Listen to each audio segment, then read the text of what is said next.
Мы находимся в потрясающем месте, о котором мало кто знает. Это небольшой поселок Щераево с удивительно фантастическим видом на две большие скалы под названием Эбису и Дайкоку. Какое красивое место. Вон там дальше строится порт.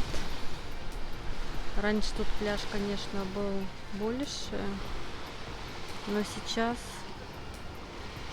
просто завален песком. Горы песка, не спуститься. Хотя народ, конечно, тут как-то сюда добрался, на этот маленький клочочек. С аквалангами ныряют. Скалы красиво расположены на мелководье, приблизительно в 10 метрах от берега. Место, конечно, очень красивое, шикарное прям место. Но тут такое, деревня такая, конечно, вообще ничего нету. Я не знаю, как сюда скорая помощь добирается.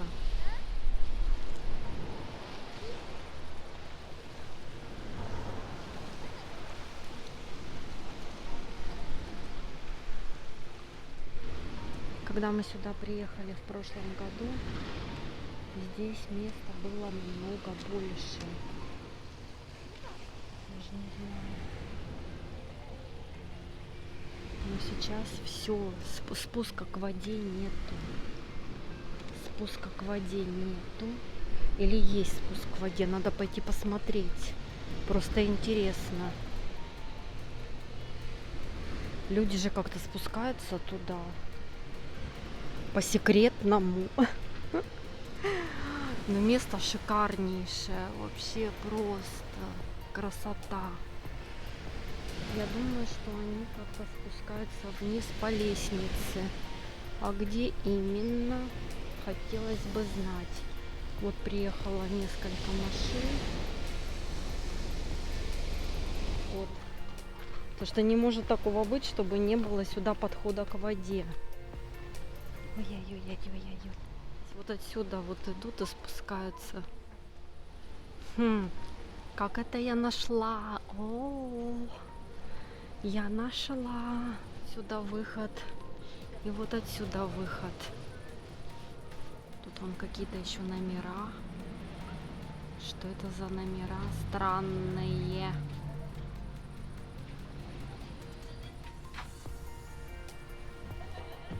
Ого, там у них там дискотека.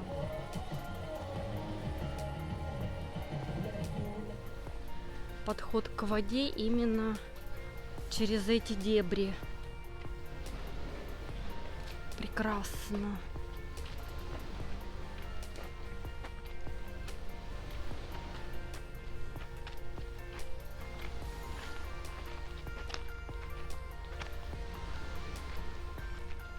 Ну, здесь хоть водичка чистая.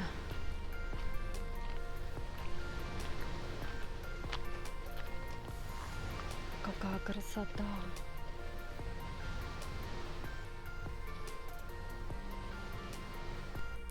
Я не геолог, не минеролог и ни в коем случае не горный инженер по профессии, но все же захотелось узнать, из каких пород образовались скалы Эбису и Дайкоку. Точных названий пород я, конечно же, дать не могу, но когда мы поинтересовались у тех же японцев, которые строят здесь неподалеку рыбный порт, они мне утвердительно ответили нам, что, возможно, скалы образовались из пород конгломерата андезита черного и какого-то там еще круглого сечения, в отличие от имеющейся вокруг горной породы белого риолитового пемзового туфа. Я понятия не имею, что это такое, но это все очень интересно, потому что действительно рядом расположены скалы белого цвета. Может быть, это и есть этот риолитовый пемзовый туф. Это пляж дикий, и, соответственно, здесь нет какой-то инфраструктуры, но машину спокойно можно поставить перед закрытым старым тоннелем, который раньше пролегал по национальной трассе номер 229. Так как этот тоннель был слишком узким и имел очень крутой изгиб, крупные трейлера с грузовыми машинами в него с трудом заезжали. Кстати, на стенках можно было даже невооруженным глазом увидеть множественные глубокие царапины, поэтому его пришлось закрыть и проложить более новый, широкий и отвечающий всем новым госстандартам тоннель. Сейчас это просто тупик, возле которого народ оставляет машины и идет любоваться шикарным видом на скалы или же купаться на пляж, если, конечно, сейчас это можно назвать пляжем. Насыпали вот такие кучи песка, прям кучи. Я в прошлом году увидела, что два мужика приехали сюда кататься на лодке, вот на каяках они приехали кататься. И они поплыли туда, обогнули вот эти два утеса, то есть место очень хорошее было. Сейчас тут все засыпано. Вот маленький вот такой пятачок остался.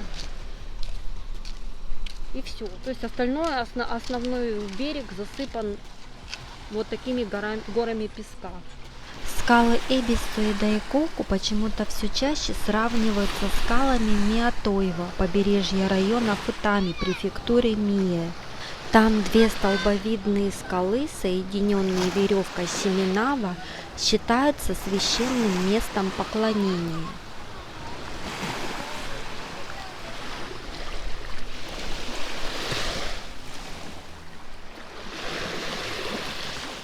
Когда подплываешь близко, очень страшно, кажется, что обвалится.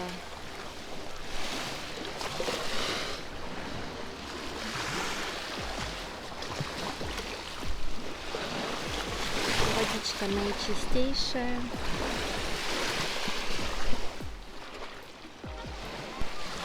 Хотя происхождение ворот Тории на скале Дайкоку до сих пор неизвестно, но есть предположение, что так как японцы с древних времен жили в соответствии с природой и по всей Японии есть освещенные камни и некоторые деревья, в которых обитают сверхъестественные существа ками, скала Дайкоку в прошлом, возможно, тоже была святыней, которая рухнула из-за натиска волн. В общем, версий много, но, как говорится, чем больше версий, тем больше заблуждений.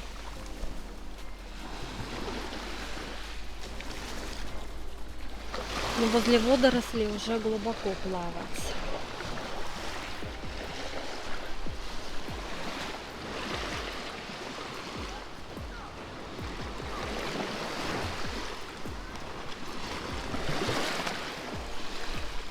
Народ плавает тоже, купается.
водичка прозрачная, так приятно. Господи, сегодня 32 градуса, и в такой прохладной водичке плавать просто одно удовольствие.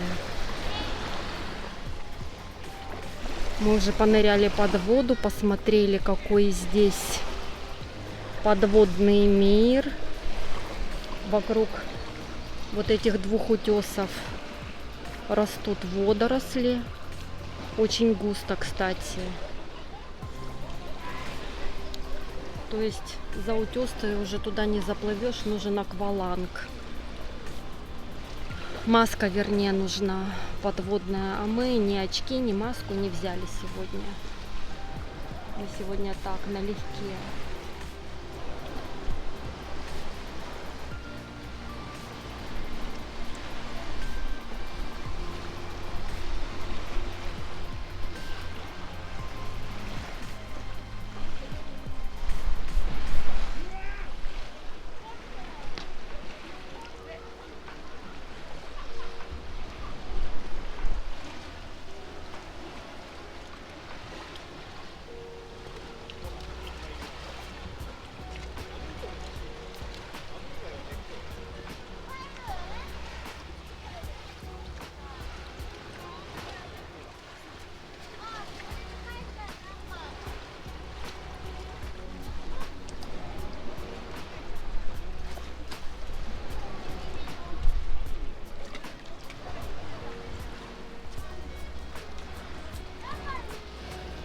Мы уже знаем это секретное место, как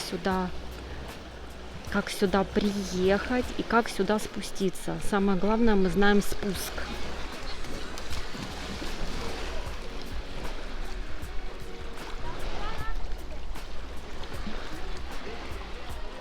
Но в принципе с того пляжа, с каменистого, можно пройти вот здесь по дорожке. Здесь вон волнорезов навалено.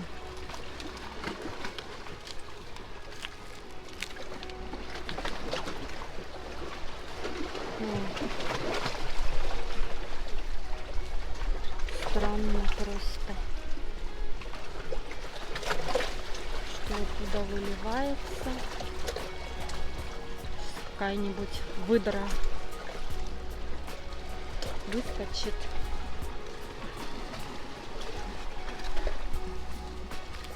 Но тут весь берег вот услан, прям услан вот этими водорослями. Красотища неописуемая, конечно. И море меняет цвет. Вот море прям меняет цвет. Красота.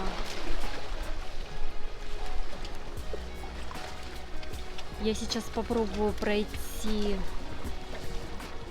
вот здесь, по этой дорожке до того пляжа. Интересно, можно будет пройти или нет? Мне кажется, когда прилива нет, здесь возможно пройти до того пляжа.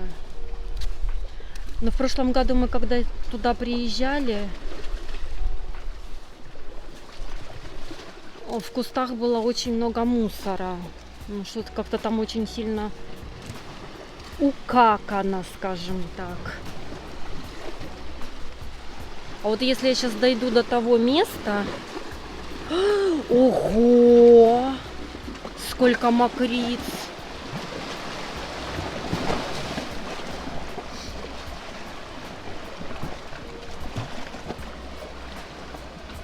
Фу, я не хочу. Там прям целая армия мокриц. Нет, я до туда не пойду. Я не пойду до туда, не хочу я до туда идти, потому что тут вообще ужас какой-то. Фу-фу-фу-фу-фу-фу-фу-фу, прям фу. И там, мне кажется, не пройдешь, потому что уже нету дороги. Там просто вот эти мокрицы вон сидят. Не-не-не-не-не-не-не-не, я не пойду туда. Фу-фу-фу-фу-фу. Прям какой-то кошмар. Ну народ вот там, народ там купается. Вот я смотрю, 3 там человек.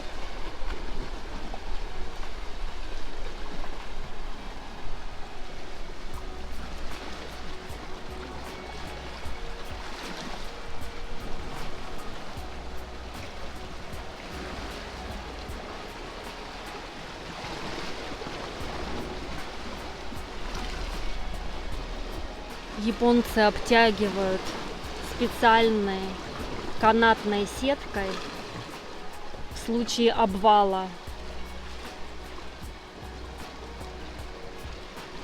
Вот видно или нет, я не знаю. Скала полностью обтянута, вот эта вот махина полностью обтянута специальной канатной сеткой.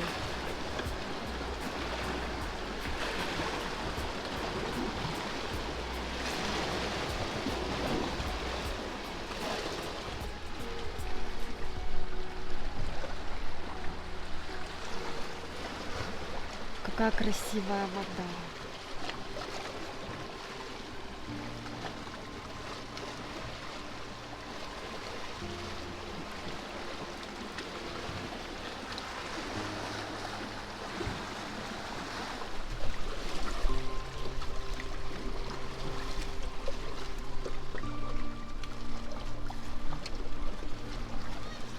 Уже солнце заходит.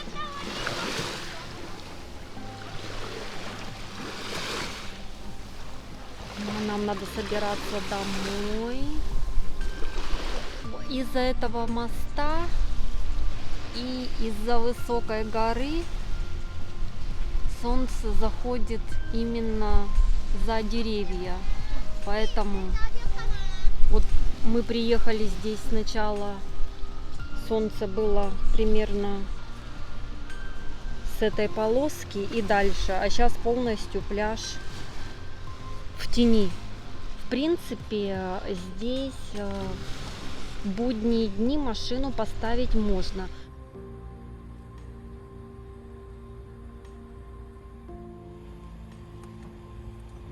В доме в этом поливает. Значит, они вон там закрыли, а сделали вот здесь новый тоннель.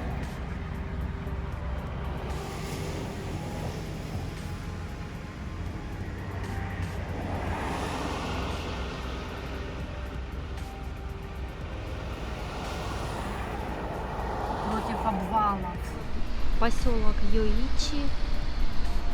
Здесь проживает в основном все пожилое население и держит бизнес.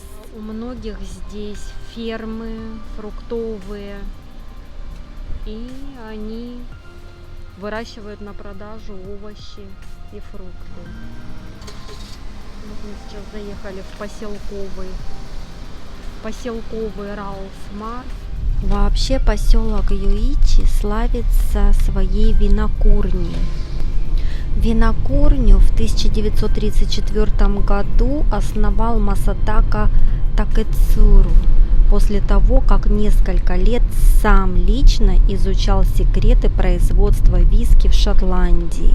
На Хоккайдо его считают отцом японского виски, так как он первый основал единственную винокурню Никка в 1934 году.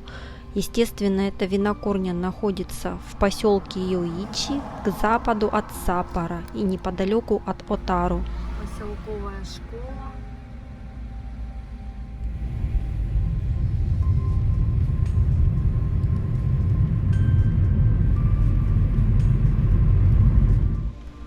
На этом наша поездка подошла к концу. Всем хорошего настроения, подписывайтесь на канал и не забывайте отмечать видео большим пальцем вверх.